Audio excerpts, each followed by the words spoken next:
ভারতের জম্মু ও কাশ্মীরে মঙ্গলবার বিধানসভায় আর্টিকেল 370 ফেরানোর বিষয়ে একটি বিল উত্থাপন করে কংগ্রেস ও ন্যাশনাল কনফারেন্স জোট সরকার। একে ঘিরে আবারও অশান্ত রাজ্য বিধানসভা। এ নিয়ে টানা 3 দিন উত্তেজনা সৃষ্টি হলো দেশটির নবীনতম কেন্দ্রশাসিত অঞ্চলের বিধানসভায়। এর ঠিক একদিন পরেই বিষয়টি নিয়ে বিস্ফোরক মন্তব্য করলেন বিজেপি নেতা অমিত শাহ। মহারাষ্ট্রের সিন্ধখেদায় নির্বাচনী সমাবেশে তিনি বলেন, স্বর্গ থেকে ইন্দিরা গান্ধী নেমে এলেও আর্টিকেল 370 ফেরাতে পারবেন না। धारा 370 मोदी जी ने हटाई, ठीक किया या नहीं किया? अबे राहुल बाबा कहते हैं उन्होंने प्रस्ताव किया है कश्मीर के अंदर कि हम धारा 370 वापिस लाएंगे।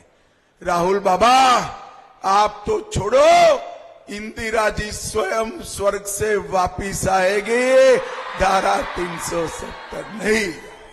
অমিত শাহ আরও বলেন, সোনিয়া মনমোহনের 10 বছরের শাসন আমলে পাকিস্তান থেকে জঙ্গিরা এসে কাশ্মীরে বোমা হামলা করত।